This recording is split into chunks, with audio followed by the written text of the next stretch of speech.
Oi, pessoal, tudo bem com vocês? Aqui é a professora Lucimara Cordeiro e vamos aprender mais um pouquinho de bioquímica? Eu trouxe para vocês hoje uma doença do metabolismo de glicogênio, que é chamada de doença de von Gierke. Vamos entender um pouquinho mais sobre essa doença? Eu recomendo que vocês assistam a aula de polissacarídeos, que traz a estrutura do glicogênio, e também uma via chamada de glicogenólise, que é a quebra do glicogênio, tá? Para um melhor entendimento aí dessa aula de hoje, né?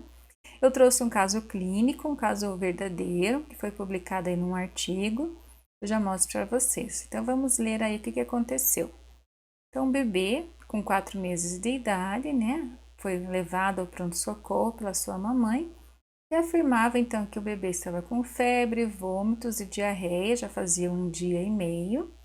Estava irritado, agitado, né, nas últimas 24 horas e não quis também receber nenhuma alimentação, né, mamadeira. Quando questionada, a mamãe afirmou que ele estava meio arroxeado, né, emitindo alguns barulhos estranhos, como um grunhido, aproximadamente 1 hora, né, e que não tinha recebido, né, nessa última hora nenhum tratamento para a febre e também estava com uma respiração diferente, né, que a mãe achou que estava estranho. Então, os médicos, ao avaliarem, né, perceberam que realmente, né, o bebê estava com a pele meio cinza, manchada, uma respiração ofegante, 22 respirações por minuto. Os olhos, né, embora estavam abertos, não respondia, né, aos estímulos. Os bracinhos, né, estavam frouxos, né, para fora do cobertor. Estava com taquicardia, né, o coraçãozinho batendo mais rápido. O abdômen também estava distendido, o fígado era palpável, né, um fígado grande, chamado de hepatomegalia, mas não apresentava esplenomegalia, que seria o aumento do baço, né? A temperatura era 38,6 graus e o peso do bebê em torno de 5 quilos, que é um pouco abaixo, né, do esperado para essa idade. O que foi feito então lá no pronto atendimento? Uma infusão de salina, né, que é o soro fisiológico. Depois, né, enquanto se aguardava os exames, né, administrado bicarbonato de sódio, dextrose e vancomicina e cefotaxima por via intravenosa, tá? Então, vocês podem observar que o estado do bebê não era muito bom, né? Ao receber aí o resultado dos exames, né, de sangue, vejam que o pH, né, sanguíneo desse nenê estava em torno de 7,03, o normal é de 7,35 a 7,45, ou seja, ele estava com um pH, né, ácido, chamado de acidose, né, sanguínea. Observem também, né, o bicarbonato, né, estava bem baixo, em torno de 5 milimol por litro, o normal é de 135 a 145, né?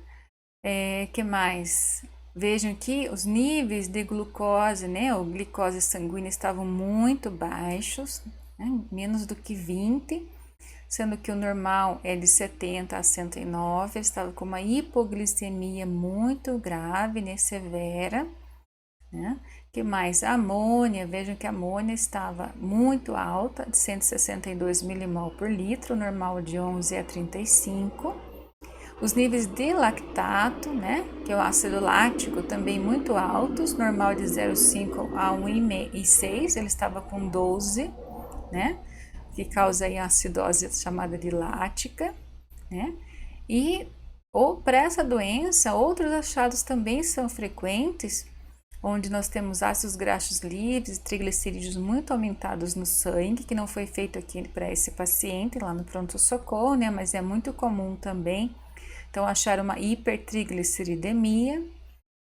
Os níveis de corpos cetônicos também são muito altos no sangue, que dá origem à cetonemia e também causa acidose, né, a chamada cetoacidose.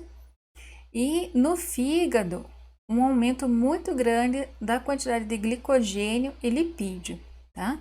Então, vejam aqui um quadro, né, de hipoglicemia muito grande, né, nesse nenê. Uma acidose também acentuada, né? Aumento de ácido lático né? E o que aconteceu então? Vamos entender aí. Né? Os médicos recebendo esse resultado, eles pensaram aí, já que ele estava com febre também, né? Poderia ser uma sepse, poderia ser um problema cardíaco devido ao ataque cardíaco que ele estava, né? Poderia ser um trauma não acidental ou também um distúrbio metabólico, né? E eles foram afastando as possibilidades, né? Fizeram cultura, né? Análise do líquido cefalorraquidiano, né? Hemocultura e cultura de urina, todos deram negativos, então eles afastaram a possibilidade de sepse, né? Fizeram ecocardiograma, tomografia e afastaram a possibilidade, né, de problemas cardíacos ou trauma, né? E então o que sobrou, né? Poderia ser aí, então realmente um problema metabólico. Durante as 36 horas seguintes, né, o nenê continuou a ter hipoglicemia, então estava difícil de controlar, né? A acidose metabólica também, então os médicos tinham que administrar frequentemente, né, a glicose e bicarbonato de sódio para, né, a glicose para aumentar os níveis sanguíneos de glicose e bicarbonato aí para neutralizar, né, equilibrar o pH sanguíneo, tá? E foi feito então testes mais específicos, né, especializados, e observou-se então que esse paciente, esse nenenzinho, tinha deficiência de uma enzima lá no fígado, tá? Que é chamada glicose 6-fosfatase. Então, que dá origem a essa doença aí, chamada de doença de armazenamento do glicogênio tipo 1 ou doença de von Gierke. Okay? Então, esse caso, ele é um caso verdadeiro, né, relatado aí em 2006 nessa revista, tá? Lá dos Estados Unidos, né? Um caso dessa criança que chegou lá, tá? A incidência na população dessa doença é de 1 para cada 100 mil nascidos, né, vivos.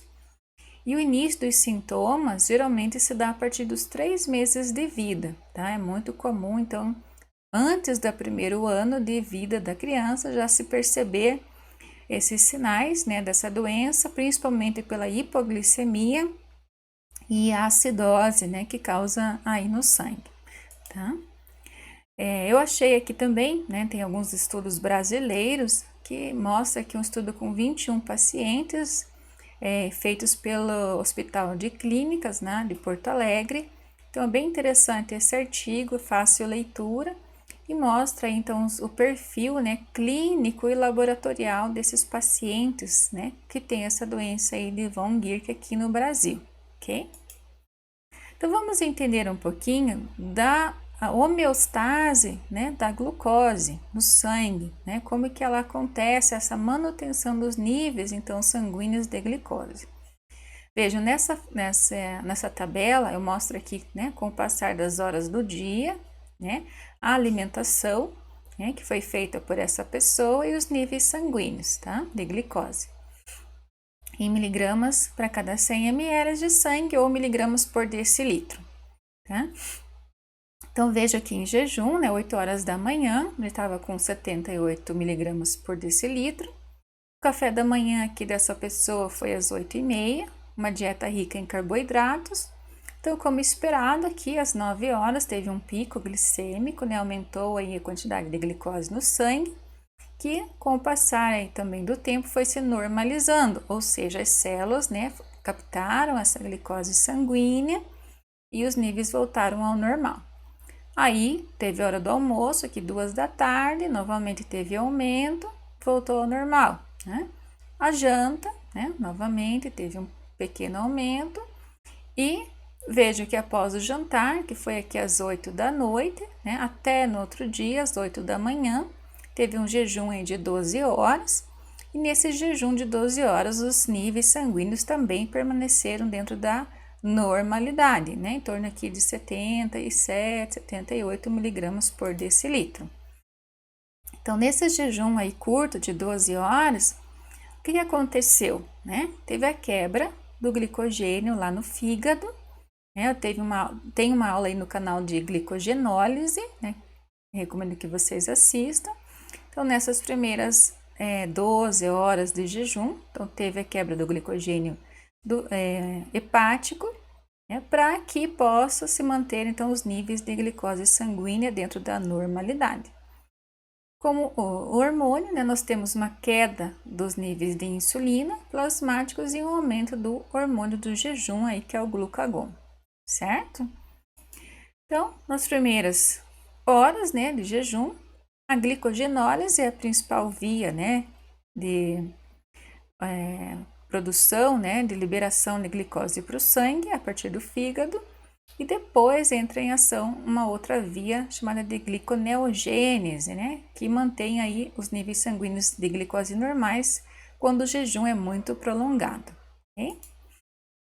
Nessa tabela também vemos então que a quantidade de glicogênio diminui, né, com o passar das horas de jejum, e que a velocidade, né, da glicogenólise é muito mais rápida no início do jejum do que depois, né? Então nós quebramos o glicogênio do fígado muito mais rapidamente no início do jejum do que depois, né? Para que isso? Justamente para manter a normoglicemia, porque nós temos tecidos muito exigentes, né? Como para o nosso cérebro, né? Ele consome 120 gramas de glicose por dia. Ou seja, isso equivale a um total de 75% de toda a oxidação de glicose que nós temos no nosso corpo, né?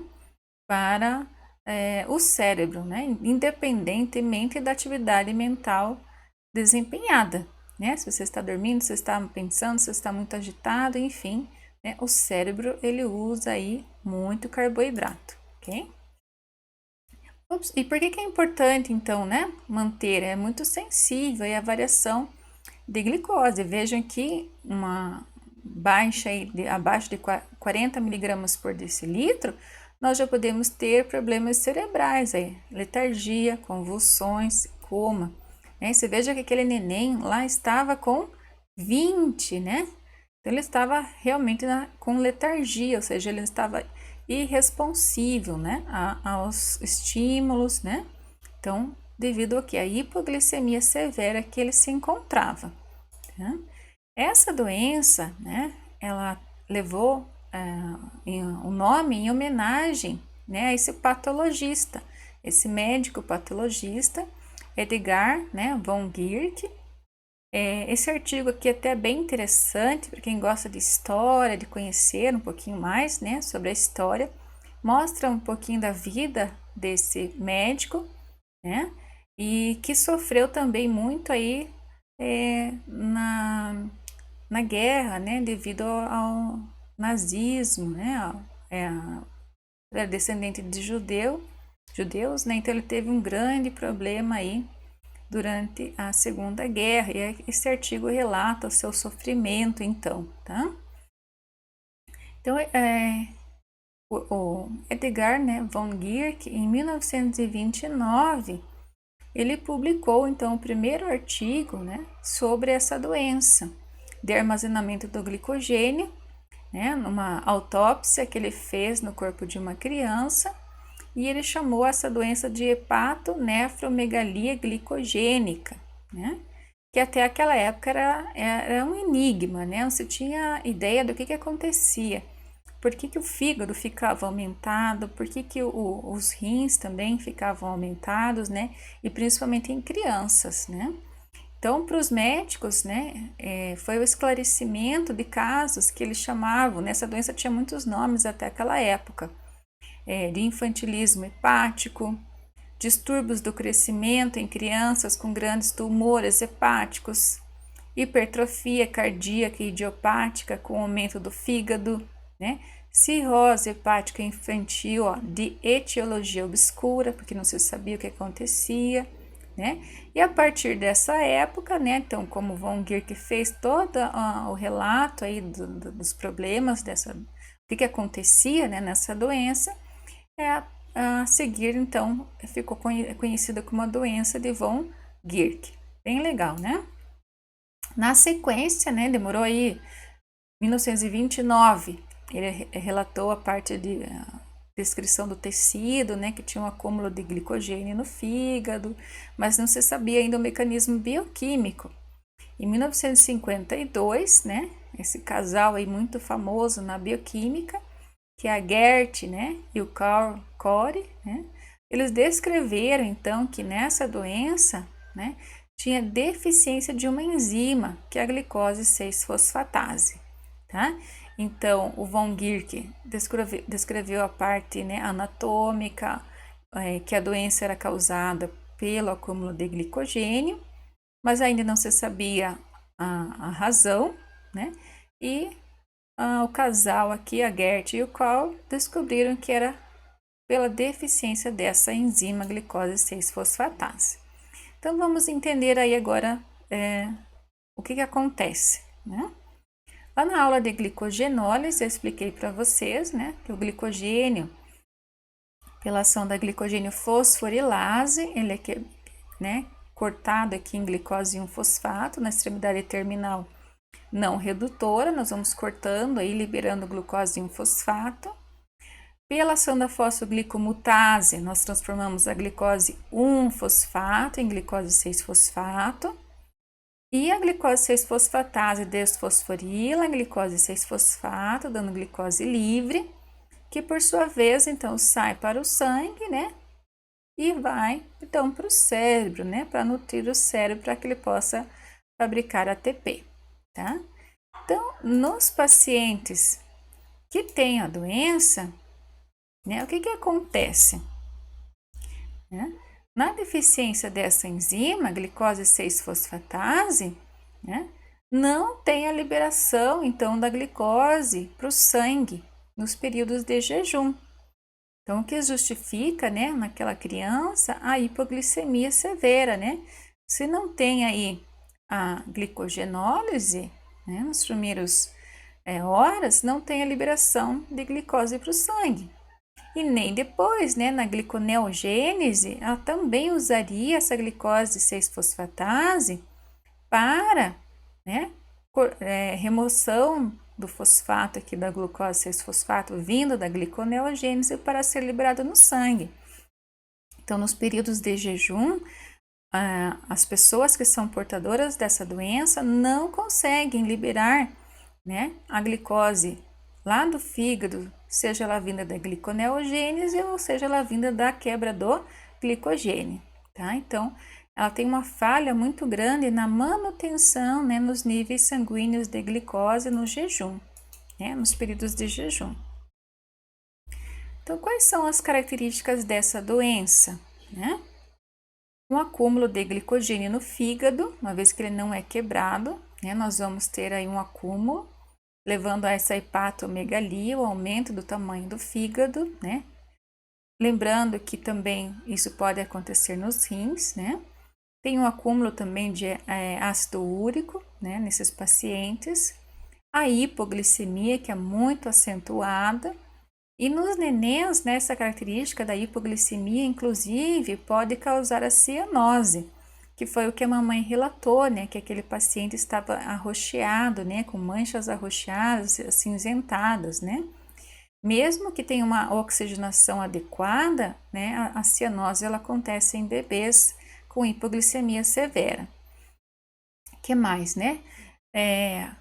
Episódios frequentes, né, de fraqueza, sudorese, palidez, justamente pela hipoglicemia, né? Esses sinais desaparecem com a alimentação. Novamente, né? Os sintomas pioram durante o jejum, justamente, né? Pela hipoglicemia. Então, isso acontece muitas vezes no jejum noturno, né? Durante o período da noite. Ou outras doenças que impeçam a alimentação, por exemplo, quando você tem uma diarreia, um vômito por uma outra causa, né, por uma virose, por exemplo, né, ou comer algum alimento que não fez bem, enfim, né.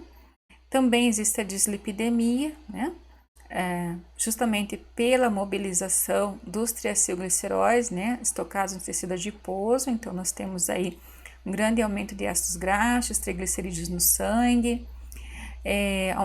Como não conseguimos, né, esse paciente, como se ele tivesse realmente, embora tendo carboidrato, ele não consegue usar esse carboidrato do fígado, ele vai usar muita gordura, então acaba causando acúmulo de corpos cetônicos, né? então que levam tanto a acidose lática como a cetoacidose pelos acúmulos de corpos cetônicos, né? Fadiga crônica, né? Fome insuportável, crescimento e desenvolvimento deficientes, né? Então, uma criança que não se desenvolve bem, vocês viram ali também que o peso dessa criança era abaixo, né, do normal, né? Então, como tratar, né? Essa é uma doença genética, né? A criança não tem essa enzima, né, glicose 6-fosfatase. Então, é uma condição que não tem cura, mas tem um tratamento, né? Qual que é o tratamento? É justamente evitar que se chegue a esse quadro clínico como do nenê, né? Da acidose, da hipoglicemia, né? Para que possa ter um desenvolvimento normal. Então, os pais, né, são instruídos a observar os sinais e sintomas da hipoglicemia, né? Evitar, então, que fiquem horas, né, sem se alimentar, né? À noite, né, os bebês podem receber uma alimentação contínua por uma sonda nasogástrica ou gástrica, né? Para manter os níveis de glicose sérica normais durante o jejum noturno, né? E durante o dia, uma alimentação oral frequente, né? Cada 2 ou 3 horas, com dieta rica em carboidratos, né? De preferência os carboidratos de liberação lenta, para que a glicose vá sendo liberada aos poucos, né? E vá se mantendo no sangue. É muito utilizado o amido de milho cru, né? Porque o amido ele tem uma digestão mais lenta. Então, tem uma grande área de estudos aqui nessa área de pesquisa, né, na tecnologia de alimentos, na ciência dos alimentos, para desenvolver alimentos que tenham liberação lenta, né, para que esses pacientes possam se alimentar a hora que vão dormir e consigam ter uma boa noite de sono, né? Porque o que acontece é que eles teriam que acordar durante a madrugada para se alimentar, né? Então, para que não precise usar nesses processos mais invasivos, como uma sonda nasogástrica, a alimentação aqui noturna, né, de liberação lenta é muito importante nesses pacientes, ok? Então é isso, pessoal. Espero que vocês tenham gostado, né? Inscrevam-se aí no canal, compartilhe com seus amigos, né? E estamos aí. Espero que tenham aprendido, que tenham gostado do vídeo, tenham aprendido sobre essa doença aí, né, de von Gierke. Um grande abraço a todos.